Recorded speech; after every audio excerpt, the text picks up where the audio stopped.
हरे कृष्णा। श्रील प्रभुपाद की जय। श्रीमद् भगवद गीता अध्याय 2 श्लोक संख्या 15। यम ही न व्यथयन्ते ते पुरुषं पुरुषर्षभ सम दुःख सुखम धीरम सोमृत्वाय कल्पते।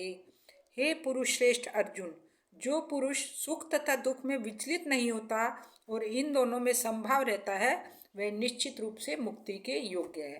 अब भगवान जो है अर्जुन को समझा रहे हैं कि जो सुख और दुख ये जीवन के दो पहलू हैं, क्योंकि सुख भी जिस तरह से दुख बिना बुलाया जाता है उसी तरह से सुख भी बिना बुलाया जाता है, लेकिन हम लोग इस चीज को समझ नहीं पा रहे हैं। तो जो व्यक्ति सुख और दुख में समान रहता है, समभाव मतलब जो समान रहता है, अर्थात जो दुख में ज्यादा विचलित, दुख आने पर ज्यादा विचलित नहीं होता है और सुख आने पे ज्यादा उत्साहित नहीं होता है। जो भक्त होता है भगवान का, जो भगवान का भक्त होते हैं, वो दुख को भी क्या भगवान की कृपा मान के स्वीकार करते हैं कि दुख आने पर सोचते हैं कि भगवान की कृपा है जो मुझे दुख मिला है, शायद ये बड़े रूप में दुख आना था और भगवान की कृपा से मुझे बहुत ही छोटे रूप में ये दुख मिला है। और जब सुख मिलता है तो वो उसे भी भगवान की कृपा मान के स्वीकार करता है। तो सुख और भक्त जो सुख और दुख में समान रहता है।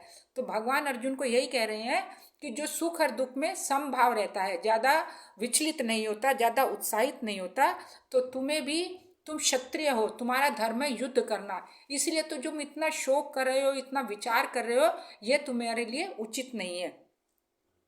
क्योंकि भगवान जो है अर्जुन को क्षत्रिय धर्म का निर्वाह करने के लिए कह रहे हैं कि तुम ये मत समझो कि अपने स्वजनों को, मतलब पितामह को, गुरु द्रोणाचार्य के साथ में जो युद्ध करना कितना ही तुम्हें दुष्कर लग रहा है, लेकिन तुम्हें इसके लिए किसी तरह का पश्चाताप करना उचित नहीं है।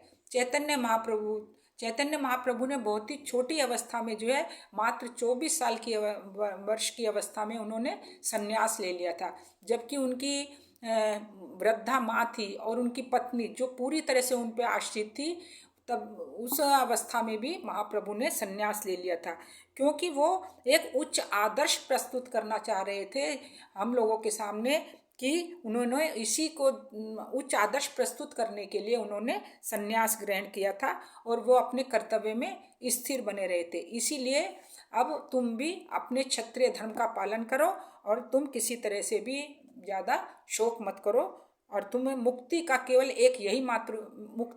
यही एक उपाय है कि तुम अब युद्ध करो। हरे कृष्णा। श्री प्रभुपाद की जय।